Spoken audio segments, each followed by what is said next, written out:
Komitmen adalah sebuah kunci. Saudara-saudara, kita bisa punya kesetiaan, kita punya ketaatan. Belajarlah dari hal-hal yang kecil. Bagaimana pantang puasanya Daniel dan teman-temannya ini hanya makan sayur. Lalu disitulah justru dikatakan ya, mereka 10 kali lebih cerdas daripada semua orang yang berilmu dan semua ahli jampi di seluruh kerajaannya.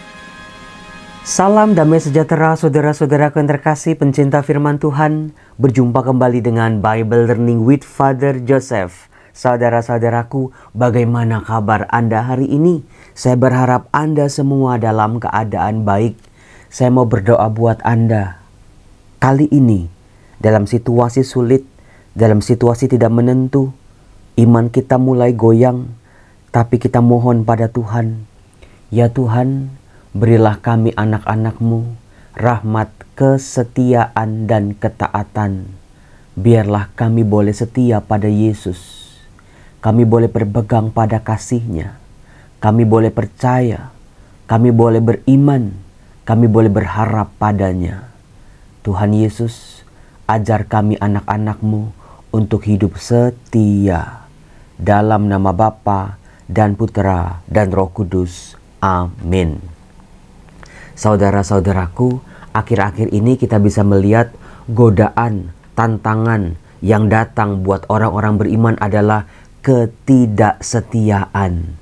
Mudah sekali orang menanggalkan imannya pada Yesus, lalu berpaling pada yang lain. Saudara-saudaraku, maka dari itu dalam video ini saya akan mengangkat satu figur yang memang luar biasa, yang menjadi contoh buat kita bagaimana taat dan setia. Tapi sebelum saya membahas teks kitab sucinya, saya mau kasih PR buat Anda. Nanti kalau Anda ketemu di kolom komen, ada channel yang namanya Desi Wati 2900. Tolong kasih tahu beliau bahwa beliau memenangkan satu buah laptop dan harus menghubungi saya di DM Instagram saya.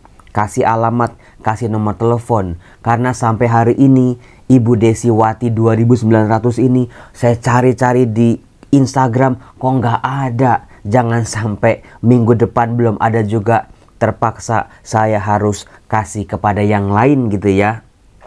Terima kasih, tapi jangan takut. Ibu Desi Wati 2900 ini pelanggan yang setia ternyata selalu hadir.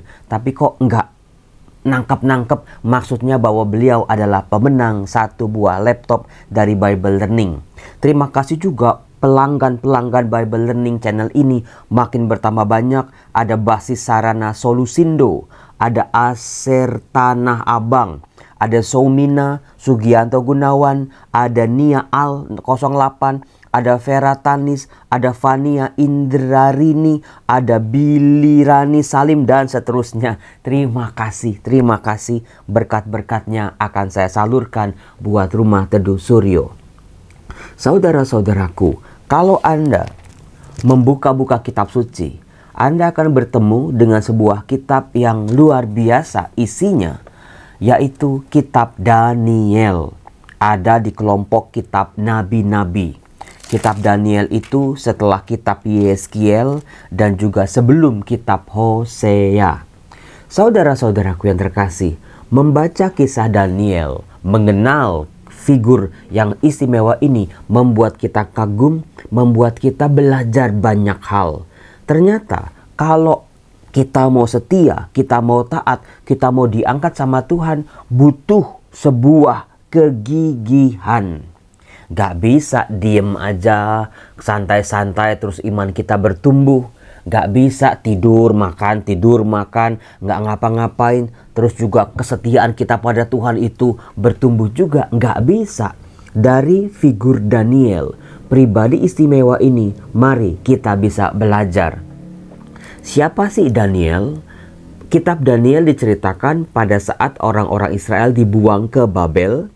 Pada waktu itu, Raja Babel bertitah bahwa mereka akan mengambil orang-orang istimewa, orang-orang pilihan dari orang-orang Yahudi untuk diangkut ke Babel. Dikatakan begini, mereka harus berasal dari keturunan raja. Wah, ternyata baru tahu Romo, Daniel ini masih punya kerabat keluarga kerajaan. Yang kedua, berasal dari kaum bangsawan. Kalau nggak dari golongan raja, dari kelompok bangsawan, mereka masih muda. Waduh, luar biasa ini pilihannya ini. Kemudian tidak punya suatu celah. Waduh, fisiknya nggak berkekurangan, karakternya nggak berkekurangan. Berperawakan baik. Waduh, fisiknya juga baik, sempurna. Memahami berbagai-bagai hikmat. Waduh, pinter ini. Dan berpengetahuan banyak. Yang mempunyai pengertian tentang ilmu. Orang-orang yang cakap untuk bekerja di istana raja. Supaya mereka dengan cepat diajarkan tulisan dan bahasa orang-orang Kasdim. Orang-orang Kasdim adalah orang-orang Babel. Jadi saudara-saudara, kalau Anda di antara orang-orang Yahudi pada waktu itu, apakah Anda termasuk golongan ini? Waduh Romo, golongan raja kagak, bangsawan kagak, tubuh juga perawakannya biasa-biasa aja. Muda ya udah nggak masuk golongan Romo. Kemudian juga pinter, wah masih jauh Romo. Daniel salah satu dari sekelompok orang muda yang diangkut ke Babel karena mereka memenuhi kualitas dengan standar yang sangat tinggi seperti ini. Maka waktu itu diceritakan ada Daniel, Hananya, Misael, dan Azaria. 4 orang yang diceritakan dalam kitab Daniel ini. Mereka itu diberi nama. Nah, apakah Anda tahu bahwa nama Daniel ini adalah nama asli dari orang-orang Yahudi, lalu dikasih nama baru, nama orang-orang Babel, yaitu namanya Beltasar, salah satu nama dewa dari orang-orang Babel. Dewa ini berpengetahuan, dewa ini penuh dengan roh-roh kebajikan. Tapi apakah Anda tahu, nama Beltasar kita aja kalau nggak saya sebut Anda nggak sering dengar bukan? Tapi Daniel tetap menggunakan nama Daniel. Artinya disitulah kesetiaan. Dia tidak mengganti namanya, warisan dari keluarganya, nama pemberian orang tuanya dengan nama orang-orang Babel ini. Dikatakan Daniel dinamainya Beltasar, Hananya dinamai Sadrak, Mishael dinamainya Meshak, Azaria dinamainya Abednego. Nah, dari Daniel bab 1 banyak sekali inspirasi-inspirasi bagaimana raja menyuruh pegawai-pegawainya untuk mentreatment secara khusus orang-orang pilihan ini. Salah satunya adalah 4 anak muda Yahudi dengan berkualitas tinggi ini. Mereka makannya harus makanan yang terbaik, yang bergizi, semuanya harus dicukupi supaya mereka betul-betul unggul. Tetapi waktu itu 4 orang anak-anak muda Yahudi ini, mereka tidak mau memakan makanan pemberian raja karena mereka diberi makanan-makanan yang haram. Nah, waktu itu pegawai istana sempat khawatir, kalau kamu tidak makan ini bagaimana kamu bisa unggul secara fisik, kemampuan, secara keterampilan, karakter kamu. Tetapi 4 anak muda hebat ini lebih percaya pada kuasa Tuhan. Meskipun mereka cuma makan sayur-sayuran, tapi ternyata Tuhan telah membuktikan. Bayangin saudara-saudara, Anda makan sayuran, di sebelah Anda makan daging yang wah, yang enak-enak, yang empuk-empuk, yang harum-harum. Masa nggak ngiler? Ternyata anak-anak muda ini memang berkomitmen. Komitmen adalah sebuah kunci. Saudara-saudara, kita bisa punya kesetiaan, kita punya ketaatan. Belajarlah dari hal-hal yang kecil. Bagaimana pantang puasanya Daniel dan teman-temannya ini hanya makan sayur, makanan-makanan yang mereka anggap halal. Lalu disitulah justru dikatakan ya, dalam tiap-tiap hal yang memerlukan kebijaksanaan dan pengertian yang ditanyakan raja kepada mereka, didapatinya bahwa mereka 10 kali lebih cerdas daripada semua orang yang berilmu dan semua ahli jampi di seluruh kerajaannya. Jadi betul-betul saudara-saudara konsistensi, betul-betul teguh pada pendirian. Jangan pelintat-pelintut, hari ini kita diet, hari ini kita berkenan pada Tuhan, tapi besok ya citing, itu akan gagal. Ketika kita jatuh pada satu kali inkonsisten atau tidak konsisten, kita akan tergoda untuk jatuh lagi. Ternyata nggak apa-apa citing, nggak apa-apa curang, akan hasilnya adalah sebuah kegagalan. Nah, pada waktu itu saudara-saudara, tantangan pertama adalah Nebukadnezar bermimpi. Dia tanya kepada dukun-dukunnya, dia tanya kepada ahli-ahli jampinya. Tidak ada yang bisa menjawab arti mimpi dari Nebukadnezar. Tetapi saudara-saudara, Daniel, dia tidak menggunakan nama Baltasar.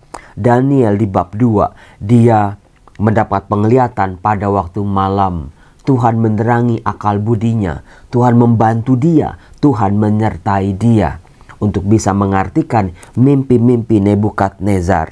Saudara-saudaraku yang terkasih, tantangan pertama, tantangan kedua bisa dilewati oleh Daniel dan teman-temannya. Mereka karena berpegang teguh pada Tuhan, tidak menggadaikan iman percayanya pada yang lain meskipun ada di depan mata, terbuka lebar-lebar buat mereka. Kalau mereka mungkin berpaling dari Allah, mereka akan memperoleh harta kekayaan, jabatan yang tinggi, yang langgeng, tetapi mereka tidak tergiur akan hal itu. Nah, waktu itu tantangan berikut ini, di mana Raja Nebukadnezar mendirikan sebuah patung emas yang tingginya 6 hasta, lebarnya 6 hasta. Dan dia meminta, dia menyuruh, dia memerintahkan semua orang di daerahnya harus menyembah dewa itu. Sudah bisa ketebak, pasti Daniel dan teman-temannya tidak mau ikut menyembah, karena hanya Allah lah yang patut disembah. Maka waktu itu teman-temannya Daniel yang bernama Sadrak, Mesak, dan Abednego ini, mereka dibujuk-bujuk untuk tunduk, dibujuk-bujuk untuk menyembah dewa itu, tetapi tidak mau. Meskipun ancamannya adalah dimasukkan ke dalam perapian yang bernyala-nyala. Tetapi anak-anak muda ini berpegang pada Tuhannya. Mungkin orang-orang tua malu dengan anak-anak muda ini. Gimana bisa anak-anak muda kok bisa hidupnya bertekun pada Tuhan, percaya pada Tuhan, tidak teralihkan, tidak tergoda oleh hal-hal yang duniawi. Orang-orang tua aja tergantung lihat situasi, tergantung lihat kondisi. Ya kalau curang-curang dikit, tipu-tipu dikit bolehlah. Tapi anak-anak muda ini berpaut pada Tuhannya. Alhasil saudara-saudara, mereka selamat dari perapian yang bernyala-nyala, bukan karena Tuhan menyertai mereka. Karena Tuhan mengirimkan malaikatnya untuk orang-orang yang setia, orang-orang yang percaya, orang-orang yang taat ini. Sehingga nyawa mereka terluput dari mara bahaya. Hal itulah yang membuat Raja Nebukadnezar menjadi terperangah dan kagum. Sampai-sampai dikatakan Raja Nebukadnezar sendiri berkata, "Terpujilah Allahnya Sadrak, Mesak, dan Abednego. Ia telah mengutus malaikatnya dan melepaskan hamba-hambanya yang telah menaruh percaya kepadanya tetapi melanggar titah raja, yang menyerahkan tubuh mereka karena mereka tidak mau memuja dan menyembah Allah manapun kecuali Allah mereka." Saudara-saudaraku, jangan tanggalkan, jangan gadaikan, jangan duakan Allah dengan yang lain. Allah kita tidak tergantikan oleh apapun. Biarlah itu menjadi sebuah kebijaksanaan di pikiran kita. Biarlah itu menjadi kekuatan dalam perasaan kita, semangat hidup kita. Nah, tetapi saudara-saudara, yang namanya tantangan orang-orang baik, tantangan orang-orang benar, tantangan orang-orang setia tidak pernah selesai seolah-olah dalam kitab Daniel. Karena waktu itu dikatakan Raja Nebukadnezar bermimpi lagi. Tetapi lagi-lagi Daniel berdoa kepada Tuhan dan mampu menjawab arti mimpi dari Raja Nebukadnezar ini. Sampai-sampai nanti di bab 5 itu ada tulisan di dinding. Waduh, sebuah tangan yang menulis di dinding. Tapi lagi-lagi Daniel yang dipenuhi dengan kuasa Roh Kudus, dengan kebijaksanaan Allah, dengan kepintaran, keterampilan Allah menyertai dia. Kesulitan apapun bisa dilaluinya. Meskipun membingungkan, meskipun tidak mengerti, meskipun gak bisa dipahami dengan mudah, tapi Daniel bisa melewati semua itu. Saudara-saudara, saat-saat ini orang muda, orang tua, laki-laki, perempuan, siapapun kita lagi banyak gak habis pikir, Romo kok hidup begini banget ya. Betul apa betul? Betul Romo. Banyak hal-hal yang gak kita ngerti. Banyak hal-hal yang di luar kemampuan kita. Tetapi belajarlah dari tokoh-tokoh Alkitab ini, bagaimana Roh Tuhan menyertai orang-orang taat, orang-orang yang percaya ini, sehingga apapun yang tadinya menjadi sulit, tidak bisa dimengerti, bisa dipahami dengan lebih utuh, bahkan menjadi kekuatan buat hidup selanjutnya. Tantangan berikut ada di Daniel bab 6, bagaimana Daniel difitnah. Dia karirnya makin tinggi, makin disayang sama raja, makin punya pengaruh, tetapi orang baik ini selalu dijegal oleh orang-orang dengki, iri hati. Ternyata sudah sejak zaman dulu hal itu terjadi, sama seperti kejadian akhir-akhir ini. Banyak orang-orang yang baik malah dimusuhi, orang-orang jujur malah dijegal, orang-orang yang taat pada Tuhannya malah tidak punya kesempatan apa-apa. Tapi kuncinya adalah belajarlah untuk taat dan setia. Bagaimana di gua singa, akhirnya Daniel betul-betul dihadapkan pada sebuah pengalaman yang tidak mudah, pengalaman yang menakutkan, pengalaman yang mencekam. Bagaimana dimasukin ke dalam gua singa, singa-singa yang lapar, lihat singanya aja segede beberapa kali lipat dari badannya. Tapi orang muda yang taat dan setia ini, dia tidak takut sedikit pun, karena dia percaya Tuhan menyertai dia. Karena dia yakin Tuhan yang dia sembah, Tuhan yang dia harapkan, Tuhan yang kepadanya dia berpaut memohon pertolongan, Tuhan yang dia sembah dan dia puji dalam setiap doa dan sujudnya adalah Tuhan yang selalu menyertai, Tuhan yang berpihak, Tuhan yang menolong. Akhirnya singanya juga gak bisa berbuat apa-apa. Raja menengok, melihat Daniel masih hidup, diangkat dari gua singa. Saudara-saudaraku yang terkasih, mungkin kisah Daniel ini dianggap sebagai dongeng oleh beberapa orang. Tapi sebetulnya di balik kisah-kisah ini ada sebuah kenyataan yang bisa menyentuh kehidupan kita. Tantangan demi tantangan yang dialami oleh Daniel dengan teman-temannya di Babel ini adalah kehidupan kita. Bagaimana iman kita diuji betul-betul. Bagaimana pegangan kita sama Tuhan seolah-olah dipaksa untuk dilepas, luar biasa. Bagaimana tantangan hidup zaman sekarang. Romo, kalau saya berpegang pada Kristus, Romo, rezeki saya begini-begini saja, Romo. Jabatan saya segitu-segitu aja, Romo. Sulit sekali dapat jodoh yang seiman, Romo. Sulit sekali dapat jodoh yang seamin, Romo. Satu baptisan sulit sekali, Romo. Satu sakramen sulit sekali, Romo. Kita digoda untuk menanggalkan iman rasa percaya kita. Ya karena kenyataan, karena realita. Kita harus realistis dong, Romo. Tapi belajarlah dari Daniel dan teman-temannya. Aku mau setia sampai akhir hidupku. Sekali pegang Yesus, seumur hidup sampai mati aku pegang Yesus. Itulah kekuatan orang percaya. Daniel hidupnya diangkat oleh Allah. Daniel dipuji oleh Allah, bahkan oleh kitab suci, oleh segenap orang beriman, menjadi inspirasi buat kita. Orang yang taat dan setia bisa menjaga hati, bisa menjaga imannya. Roh Kudus turun atasnya, mempengaruhi, melipat gandakan semua kemampuan-kemampuannya. Luar biasa enggak? Ya Romo, luar biasa banget Romo. Karena abis ini mau baca Romo, kitab Daniel. Kitab Daniel itu, setelah itu ada Daniel bab 7, Daniel bab 8, ada Daniel bab 9, Daniel bab 10, Daniel bab 11, Daniel bab 12. Nanti di Deuterokanonika ada tambahan Daniel. Di situ kita bisa melihat ada kisah Susana. Saudara-saudara, yuk kalau kita diberkati, jangan lupa jadi berkat. Seperti Daniel membantu Susana, bukan? Kalau kita disentuh oleh Tuhan, pasti itu punya maksud untuk keselamatan kita, juga untuk keselamatan orang-orang di sekitar kita. Kuncinya adalah percaya, hidup benar, takut akan Tuhan. Bukan takut pada manusia, takut pada hukum, tapi takutlah pada Tuhan.